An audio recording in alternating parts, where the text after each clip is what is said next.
Bonjour chers amis, bienvenue sur la chaîne d'Eluti Investissement, c'est Aurélien. Aujourd'hui, nous allons parler du co-living, des joies et des peines des gens qui ont décidé d'investir dans le co-living. Vous allez voir, c'est quelque chose, en tout cas pour moi, qui me passionne, de très intéressant.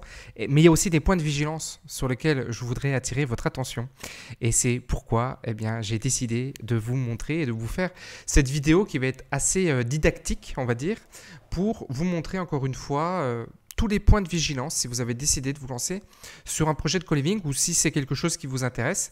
Et on va passer directement sur l'ordinateur et je vais vous montrer en direct sur l'ordinateur ce qu'il existe aujourd'hui, un petit peu l'état du marché. Et puis après, je vous ferai part un peu de mes réflexions, de la rentabilité, etc. etc. Alors, le co-living, de quoi on parle? En fait, on parle d'investissement dans des grandes bâtisses, des grandes maisons. C'est un petit peu comme de la colocation, mais on va dire en plus élaboré, en amélioré. Voire, on peut même partir sur des résidences de plusieurs logements, d'accord? Ça peut être des moyennes résidences, voire des très très grandes résidences qui sont en co-living. Vous avez dans le co-living des équipements et des commodités, comme il est présenté ici, qui sont assez importantes, plus développées que dans le cadre d'une colocation classique. On va dire qu'on est un peu comme dans l'hôtellerie, on aurait le niveau palace. Le co-living, c'est un petit peu le niveau palace, mais adapté à la colocation. Donc, vous allez avoir des barbecues, vous allez avoir des jardins, vous allez avoir un spa, vous allez pouvoir avoir des saunas, vous pouvez même avoir une mini-ferme, vous pouvez avoir des poules, vous pouvez avoir plein de choses. Beaucoup de services. Dans tous les cas, au minimum, vous avez un abonnement Netflix, Amazon Prime, etc., etc. Donc, le tout en collectivité. Et puis, vous avez des logements qui vont être, eux, privatifs. Donc, on n'est pas sur de l'auberge de jeunesse puisque on est moins sur de la colocation aussi sur ce point-là puisqu'on va avoir en privatif la salle de bain et puis l'hébergement, le logement pour dormir. Mais tout le reste, vous voyez, va être collectif, un petit peu comme vous l'avez ici. Vous avez souvent des extérieurs qui sont plus ou moins aménagés, mais en règle générale, on est sur de la maison de campagne qui est à proximité d'établissements, j'allais dire scolaires, mais universitaires, d'accord? On est sur, en règle générale, on vise des étudiants, mais on va le voir, ce n'est pas la seule clientèle. Alors là, vous voyez, on a des maisons qui sont présentées dans le 9e arrondissement. Et puis, il y a un système de présélection qui est fait, puisqu'en règle générale, les co-liveurs sélectionnent eux-mêmes les gens qui vont vivre avec eux. Parce que là aussi, on va le voir, il y a un aspect communautaire qui est assez important. Et vous le voyez sur des tarifs qui sont plutôt des tarifs assez élevés, c'est normal. Vu les prestations qui sont proposées, on a des choses qui sont un petit peu plus chères que la moyenne. On est à 20 à 30% plus cher qu'un logement en colocation normal. Donc, vous voyez, je vous présente un petit peu tout ça. Et puis, si vous êtes intéressé, vous pouvez cliquer, vous choisissez votre espace. Et je pense qu'il y a un système où on peut évidemment réserver. Vous avez alors Colony, là, sur le site sur lequel on est, qui est un des acteurs majeurs du co-living en France, peut permettre aussi à des investisseurs particuliers d'investir à leur côté. C'est-à-dire que si vous avez une maison, si vous êtes même une grande maison, une résidence, ou si vous êtes simplement investisseur particulier et que vous souhaitez louer votre logement, vous voyez, vous avez soit le bien à louer, soit investir directement sans logement au préalable, vous allez pouvoir investir avec eux et eux vont s'assurer de la gestion du co-living de A à Z. Et vous le voyez, ils vont faire les travaux, ils vont faire appel aux stylistes parce que les co-living sont souvent très esthétiques. Ils sont souvent dans des grandes tendances de décoration et c'est toujours assez sympa. On retrouve l'effet waouh assez régulièrement.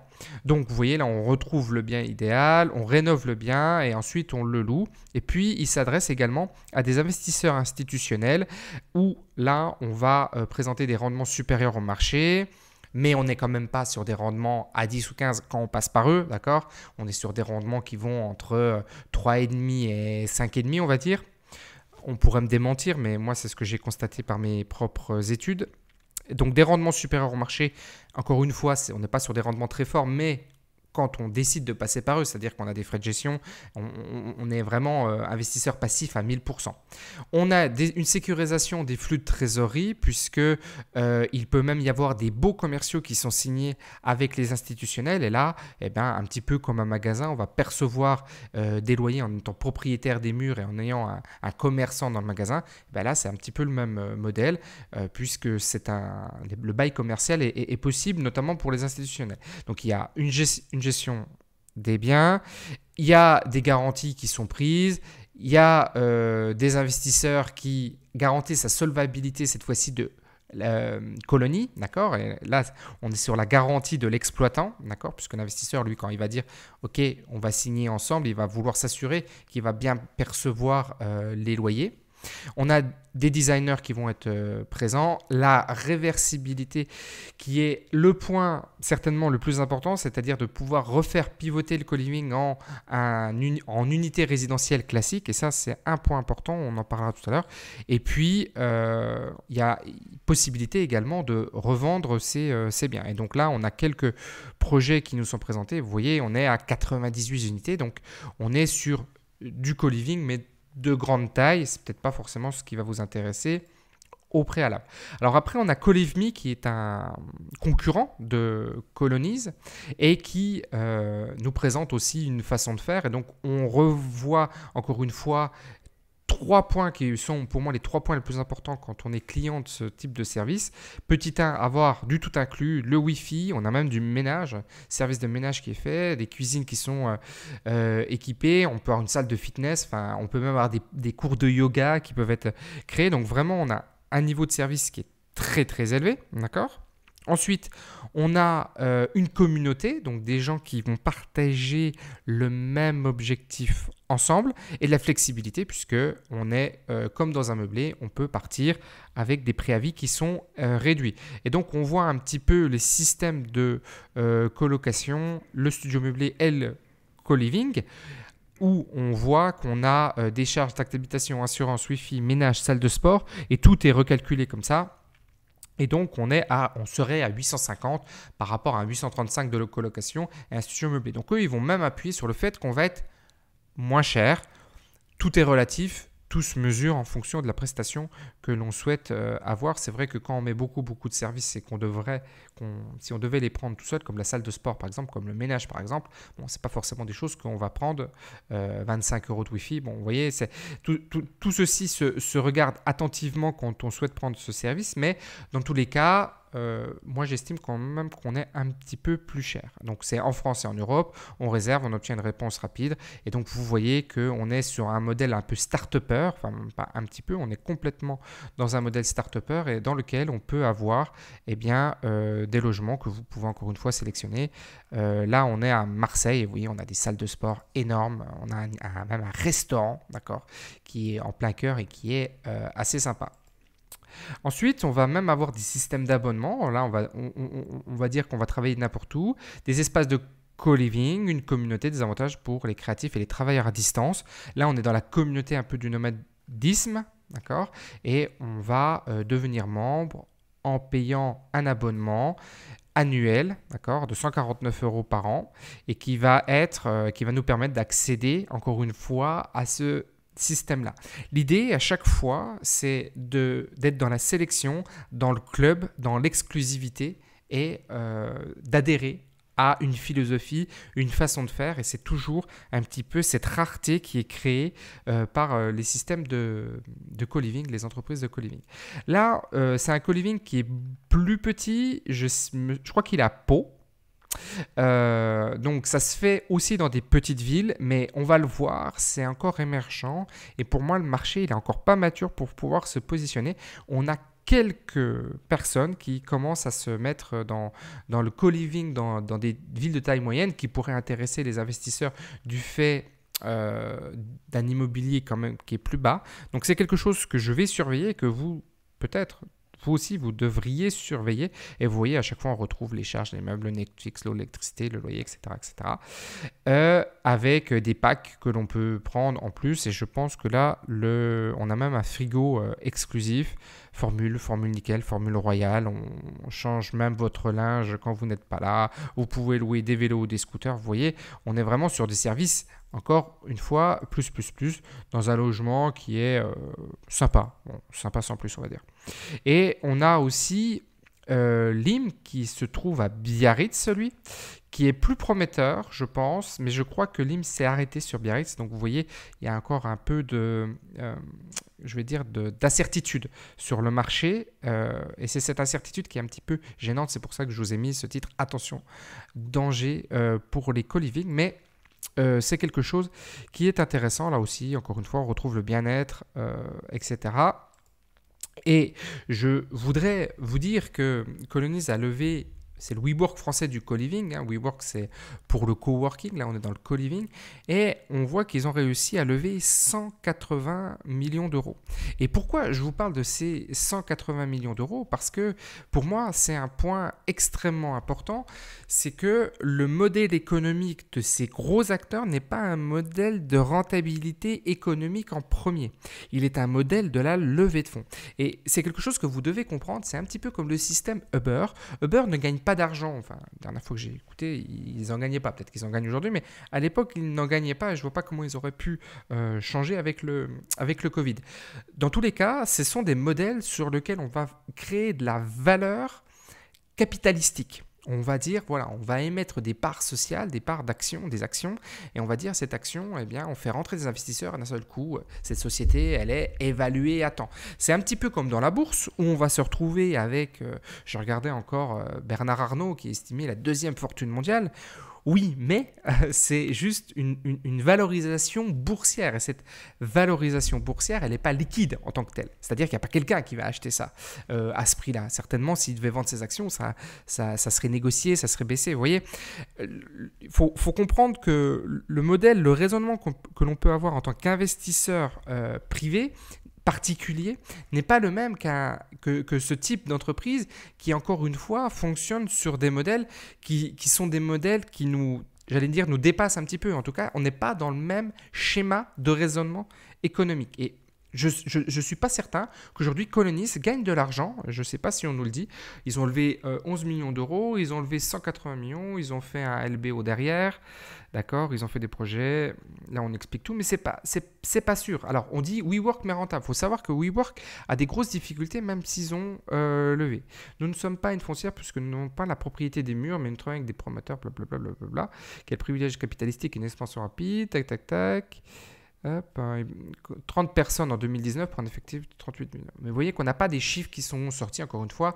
C'est quelque chose qui pourrait être creusé par rapport à ça. Je vais repasser sur l'ordinateur et donc j'étais sur ce petit texte-là.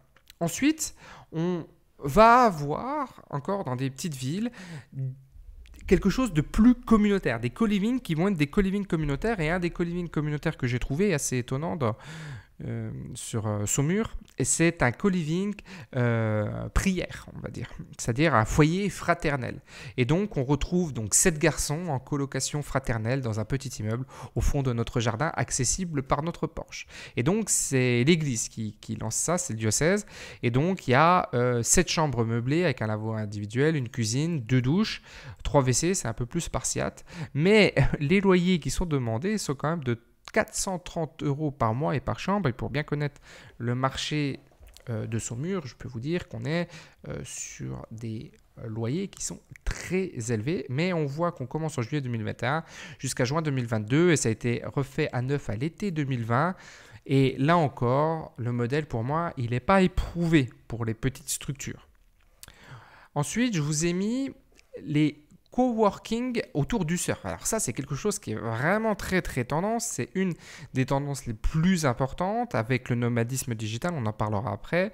C'est d'avoir des coworking, encore une fois, alors c'est pas du coworking, par contre c'est du co-living et c'est aussi du coworking autour d'une passion qui est donc là le surf. Et donc on a des gens qui vont être sélectionnés autour de ça. Et donc on a des choses au Portugal, à Tenerife, au Costa Rica, en Turquie, au Mexique, au Sri Lanka. Et donc là, on sait que quand qu'on fait du surf et qu'on va aller dans des co-living de ce type-là, on va avoir quelque chose qui va être assez sympathique puisqu'on va retrouver l'ambiance. On parlait de l'UCPA récemment avec un petit groupe et c'est vrai que ces ambiances-là, ce lien social, c'est 75% du bonheur d'un être humain. Et donc, quand on comprend ça et qu'on comprend qu'on a eu la pandémie, on voit qu'il y a un véritable engouement pour ces choses-là. Et les co-living, on va le voir après, ont bien marché. Il y a une bonne demande autour de ça, même pendant le confinement, parce que les gens se faisaient tester et il y avait une appétence autour de ça. Là, je vous ai mis maintenant, cette fois-ci, quelqu'un qui a fait un co-living, mais du côté utilisateur, co-living, coworking à Tenerife. Et donc, ils ont fait ça et ils ont vécu ça. Et pareil, je vous mettrai tous les liens dans la description. Et donc, on voit à quel point ils ont kiffé et puis ils expliquent un petit peu dans leur blog tout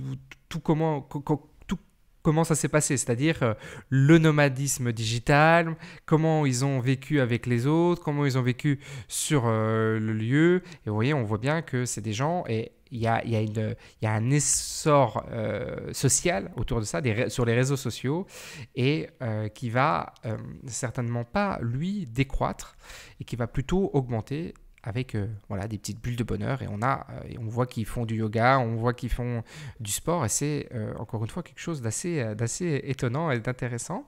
Et puis, toujours sur ce blog-là, on voit qu'on a un co-living qui est sorti dans les Hautes-Alpes en France et qui était eh bien, lui aussi dans un endroit reculé, et les endroits reculés peuvent faire naître aussi des co-living. Encore faut-il eh bien, faire un peu de la communication autour de ça. Mais vous voyez, quand vous avez un blog comme ça, je ne sais pas ce blog à combien il tourne exactement, mais je vais pouvoir vous le dire parce que j'ai un outil qui fait cette analyse-là.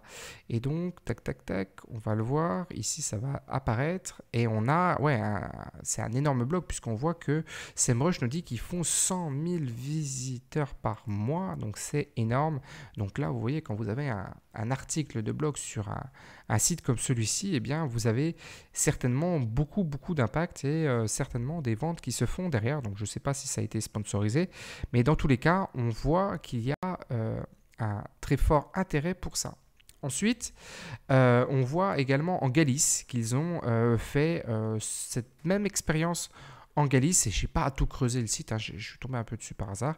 Et là encore, on voit que c'est le co-living rural dans la campagne, et on a quelque chose là aussi qui est très joli et très sympa. Autour de ça, si c'est quelque chose qui vous intéresse, je vous invite à vous intéresser à Queen of Retreat, qui est un site qui crée des retraites, des expériences en retrait, enfin la retraite spirituelle, on va dire, mais c'est pas que spirituel. Vous voyez que ça peut être chill, ça peut être connect, create, eat. Et donc là, on va sortir un petit peu du co-living parce que on va plutôt être sur un hébergement classique avec une démarche qui va pas être une démarche communautaire, mais qui va être une démarche presque de développement personnel.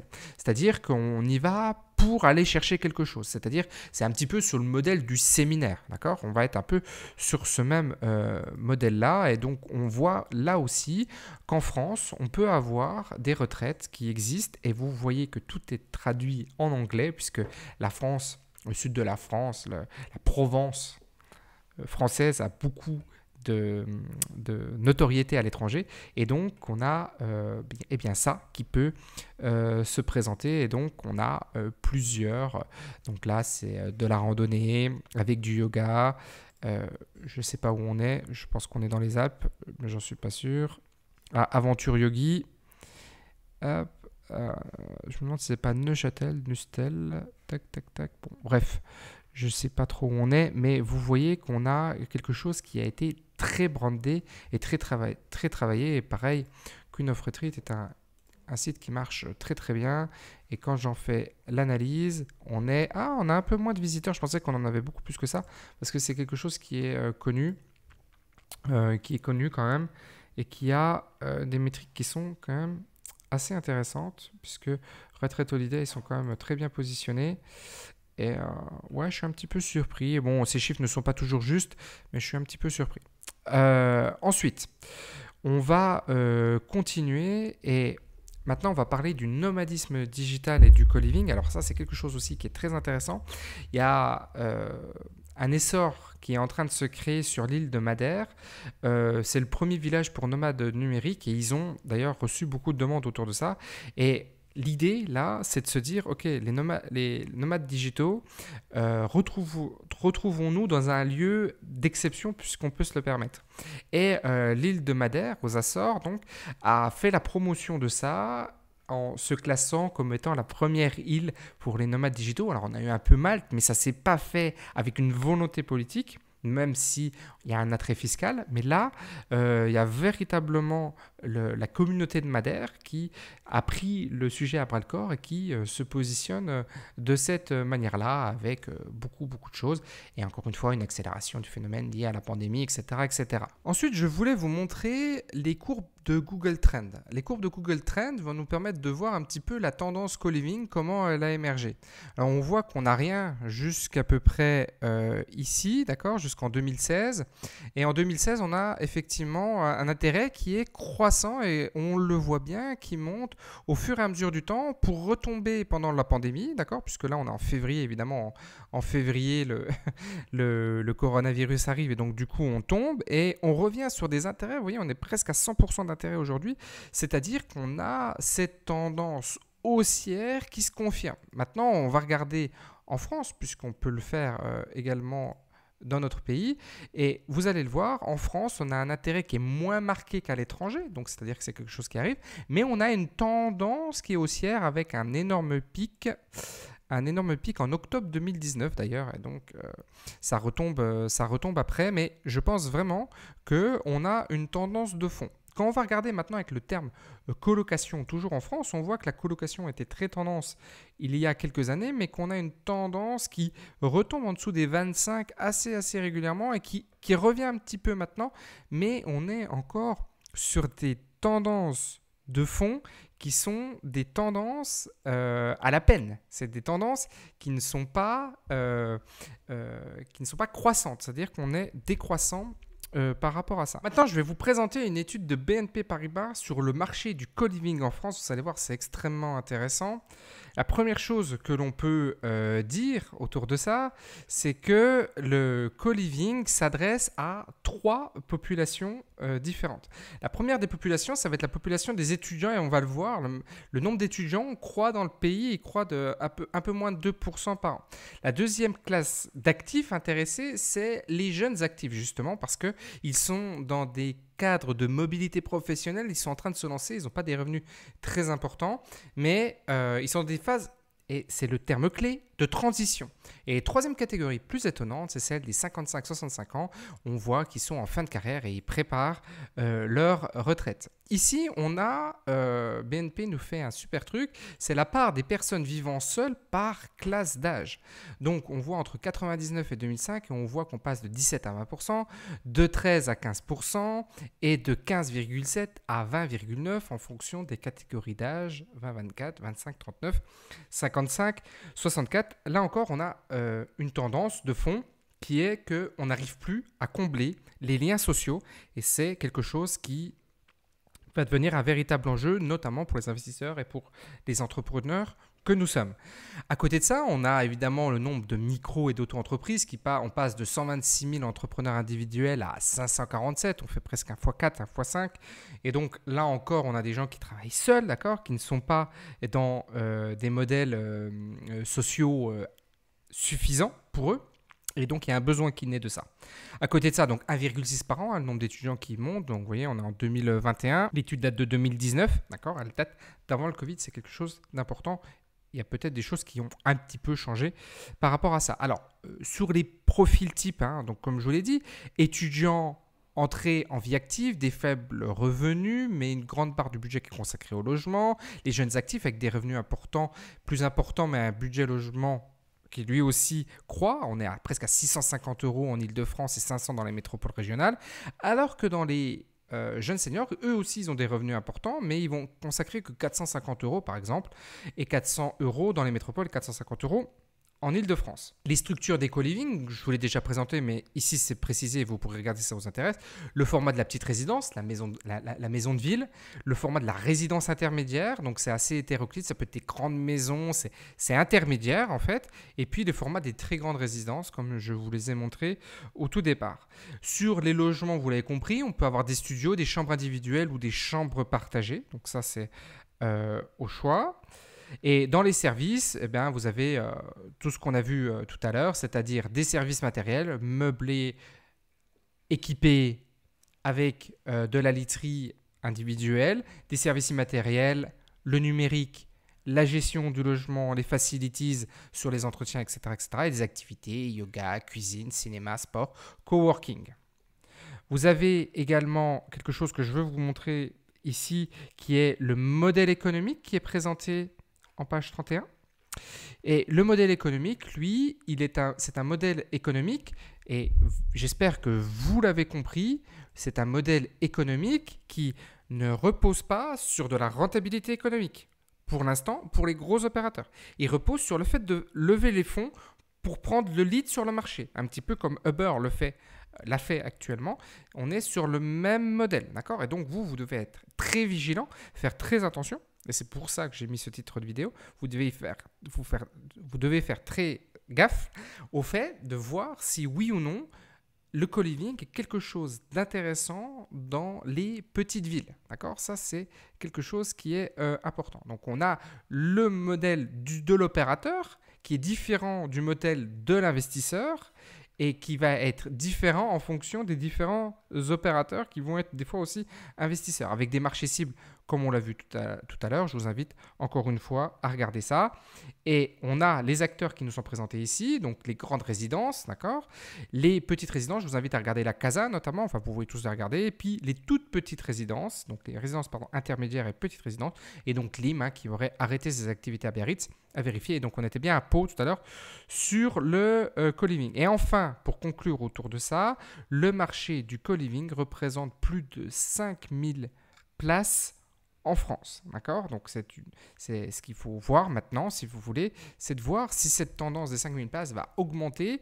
Est-ce que c'est un effet de mode? Est-ce que ça va retomber un peu comme un soufflet? Ou est-ce que c'est quelque chose qui va s'embrayer? Moi, je pense que il y a une hype actuellement autour de ça, que ça va retomber et que après tout ce qui va rester communautaire, là vraiment c'est quelque chose d'intéressant qui va se construire, notamment autour des activités sportives, notamment autour de la spiritualité, notamment autour du bien-être, notamment autour du nomadisme digital. Je pense que c'est vraiment les quatre tendances sur lesquelles vous devez vous appuyer, sur lesquelles il y a véritablement un intérêt. Donc, en conclusion, il y a du potentiel, mais vous devez valider la faisabilité économique de votre projet.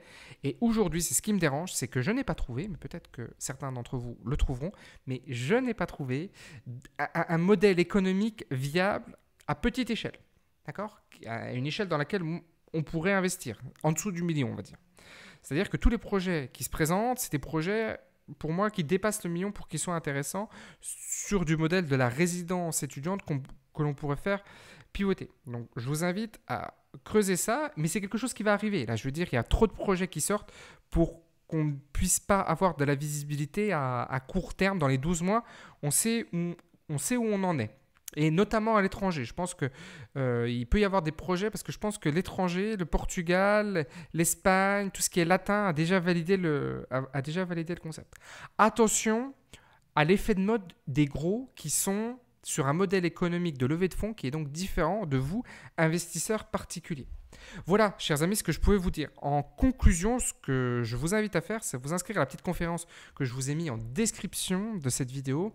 Ça a trait autour de la reprise d'entreprise, mais aussi de la reprise de tendance, la reprise de marché, un petit peu comme on vient de le travailler là. En tout cas, si le travail qu'on a fait là vous a plu, je vous invite à vraiment regarder la conférence parce que c'est un peu dans le prolongement et dans la lignée. C'est des choses que je fais régulièrement, moi, des investissements sur de nouvelles tendances, de nouveaux concepts. C'est quelque chose qui m'intéresse énormément et sur lequel je consacre beaucoup de temps et je vais encore en consacrer beaucoup. On est en train d'investir actuellement d'ailleurs sur un des projets comme ça, pareil, avec une étude de tendance qui a à peu près la même teneur de ce que je viens de vous dire. Et voilà, c'est quelque chose qui vous intéresse. Je vous invite à vous y inscrire. Je vous dis à bientôt pour une prochaine vidéo. Ciao!